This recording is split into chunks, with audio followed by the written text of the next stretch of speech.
Right guys, firstly welcome back. Just wanted to make a quick video about me and the Urchfab Mongrel. Just mainly wanted to be able to answer a few questions that I've had since it was picked up by Matt. I am starting to make content again, so I wanted to give you somewhere. If you've got more questions that you want to ask them in this video. I'm happy to answer anything. If you're just going to throw abuse, then I'm just going to delete those comments. I'm more than happy to answer any questions that anyone has that are sensible questions. So I just wanted to run through kind of my time with the vehicle and with Matt and what happened. So it started beginning of 2019, January. I messaged Matt with like a proposal to paint the car for him. I'd been following him for quite a while he was building stuff and didn't realise that he was so local to me. It wasn't until one of the Mongrel videos when he took his vehicle for blasting, and it was the same place that I used for blasting, that I realised how close he was. I'd seen him at places like Haynes Motor Museum with his rat rod and had always thought his stuff was cool, so thought it would have been a good thing to finish off. I had wanted to do YouTube for quite a few years and had always put it off, so I thought maybe collaborating with someone would be a good introduction into it, kind of boost that start, get a few people onto the channel and get some subscribers, and hopefully it would kind of kick things off well, which it did. I went out to visit Matt in the March time, looked at kind of where he was with the car, how long it was going to be until it was going to be ready for me to get my hands on it and do what I needed to do. We went round, had a look at everything, and kind of agreed a time that it was going to take. At this point in time, he had the fiberglass arches, which were going to be 4 bolt-on arches. They needed a little bit of work where they weren't designed for the car, and kind of we talked about how we would go about that and make it fit, make it all line up nice. It was then in the June time, I got married in the May, went away on honeymoon, and Matt was still finishing some things off, and we'd kind of agreed that once I got back from honeymoon, that's about the time that we'd be looking at getting the car in. Around the June time, Matt decided to make the metal arches because he didn't like the way the fiberglass ones worked. I didn't realise that he wanted these blended in as well, so obviously that was going to add some time on. We'd kind of agreed that it was going to be about 3 months that it was going to take, give or take. That's what I imagined when I went and looked at it. That's what I said to him. I was going to be doing it in my evenings, filming in the evenings. Obviously I had kind of paid work during the daytime, and I was also in a shared workshop, so evening times were better because it was quiet. I didn't have the background noise from the other chap that was working in there. So it was roughly going to be 3 months sort of work, imagining the bolt-on arches. So when it came to me in the August, it came to me, I saw the work that was needed on blending all 4 arches in. It was obviously the fiberglass front ones and the metal rear ones. The metal ones needed a fair amount of work. Fiberglass ones weren't really an issue because I worked with fiberglass day in, day out. I knew how to do that, knew how to do it properly, and obviously get the kind of seamless look that Matt decided he wanted to go for. So kind of realistically, we were then going to be looking, 3 months would have taken it to sort of middle of November. 4 months with the added extra work that was needed on that was then going to take it to kind of middle of December. So this was the realistic timescale for finishing it. Obviously I'd never done any sort of filming before, so didn't know how much extra time that would take.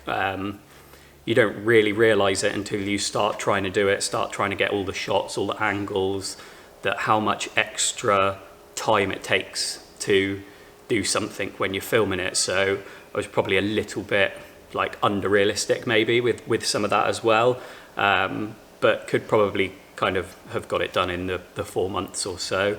I think the kind of the main issue that came to rise was once I got it in, once I got started, I enjoyed doing it so much that I started off working on it a little bit quicker than I'd originally planned for, and in talking to Matt, I kind of, explained this. So I think in his mind, he was going to be getting it back sooner than we'd originally planned, because, I said I was doing more work on it than I'd intended.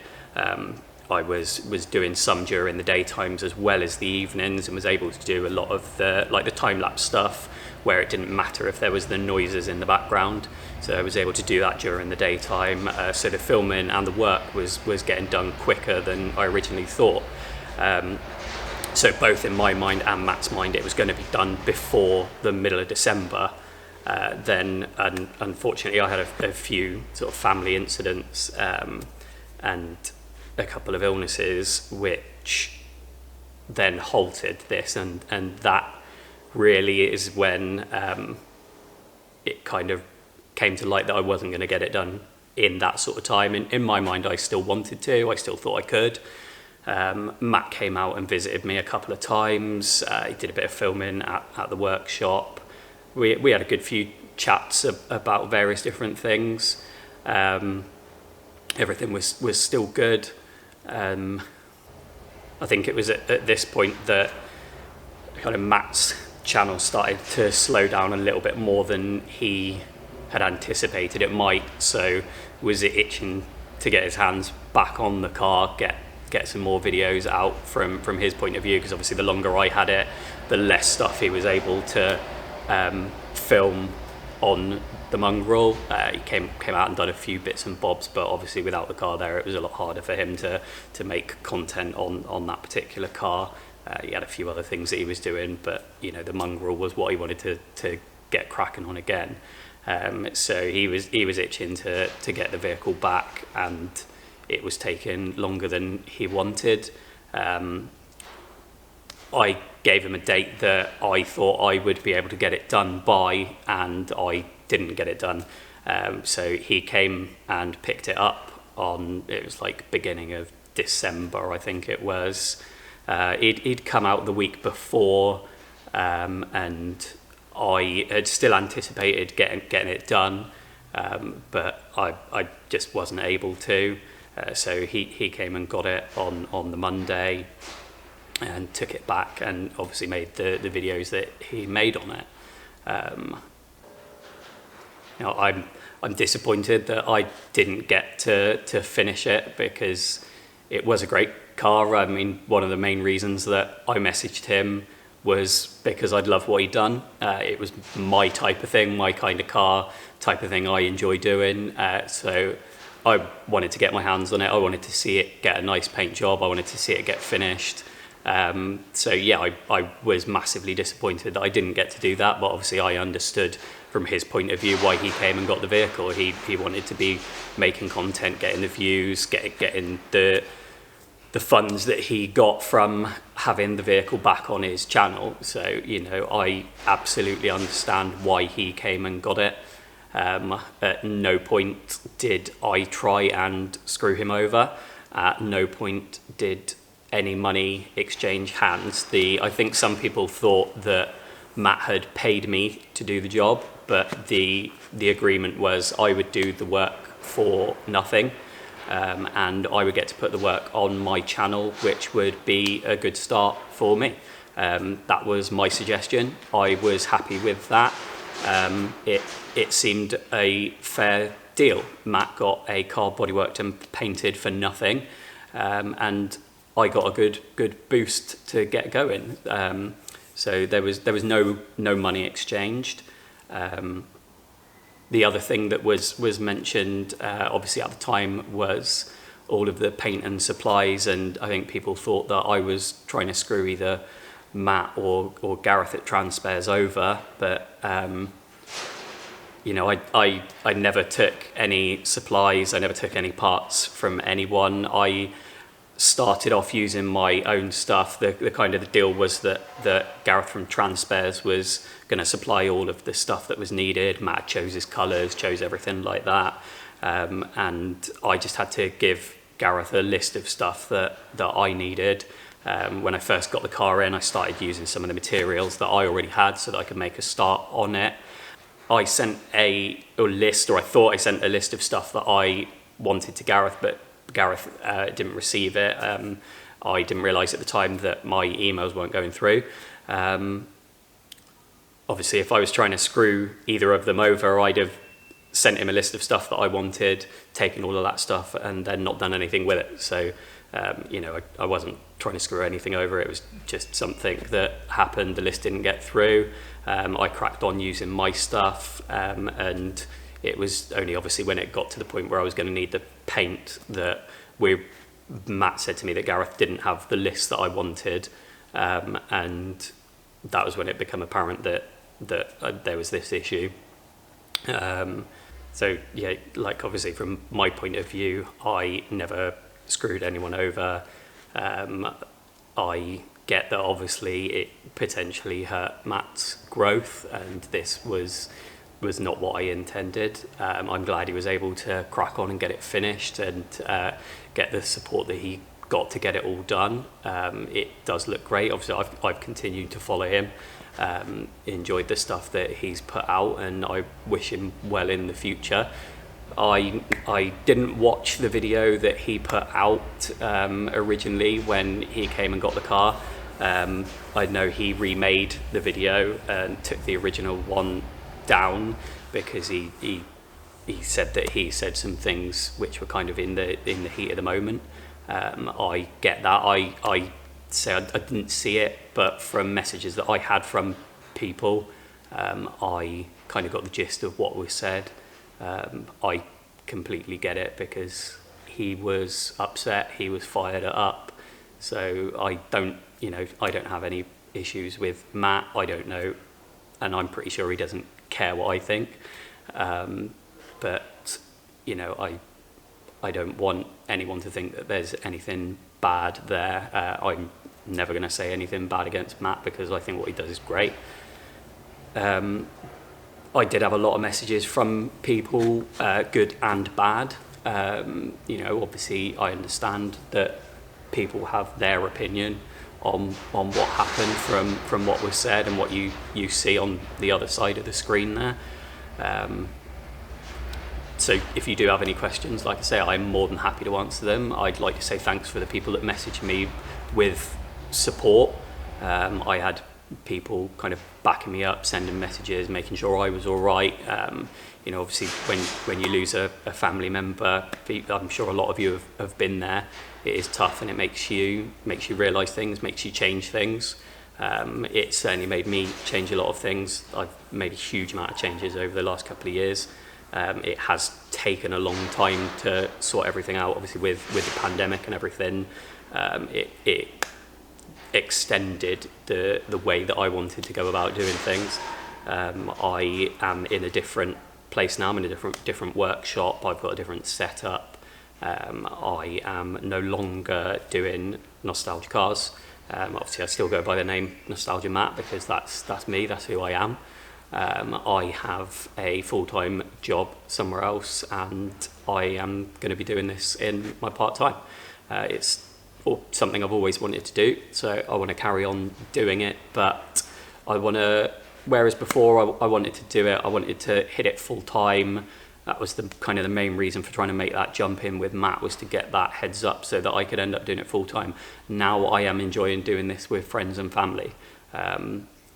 I get my kids down here to help me. I have friends that come down and help me in their evenings, which is great. I've always been into cars and it's something that I love doing.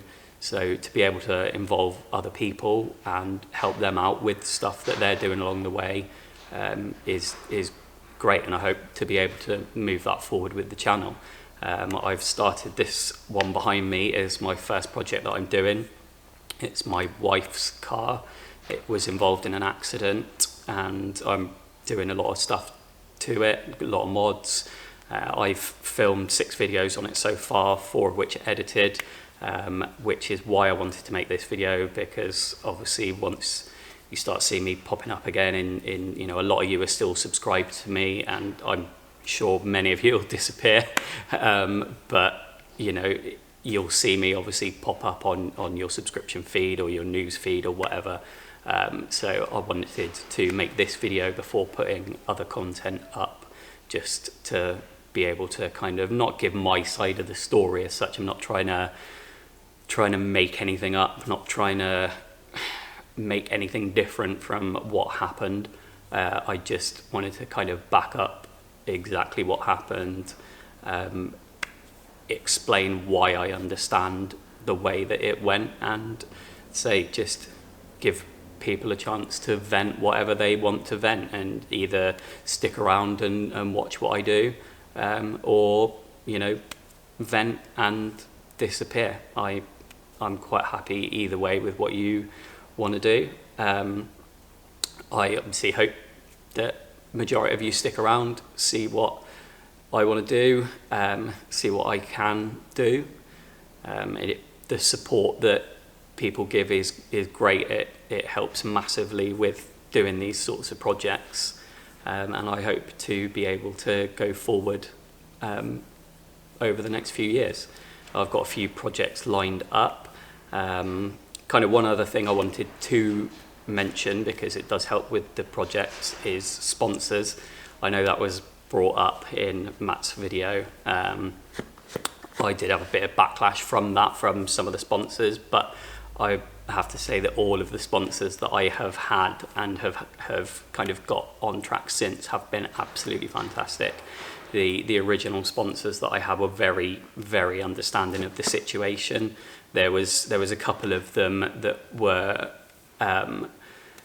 the kind of agree. Some sponsors like people to know that you are sponsored by them. Others don't, because they kind of want you to just be using stuff and not name drop in, because then it seems like you're using their stuff because you've been helped by them.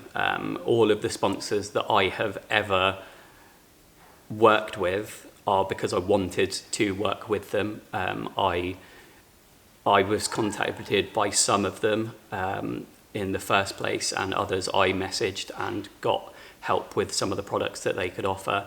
It was products that I believed in, products that I have used in the past, and these are why I wanted to go with these companies, and the support that they have given them over the time through everything and the situations that I've been through have been absolutely fantastic. A lot of them are still with me now, and obviously still using their stuff, and are going to be using their stuff moving forward. So I just want to say a massive thank you to them, and you know, all the sponsors that do help people in these videos. So that is going to be a wrap on this video, and apart from kind of answering your questions in this video, this will be the last time that I am going to talk about the Urchfab Mongrel, talk about Matt, and bring it up on my channel again. I don't want this to be something that hangs kind of over the channel. I don't want it to be something that people think I'm always going to bring it up because Matt has the views. I want my own views, I want my own followers. So this is going to be the last time that this is ever mentioned in any of my videos moving forward. So I hope you stick around, and we'll see you in the future. Thank you.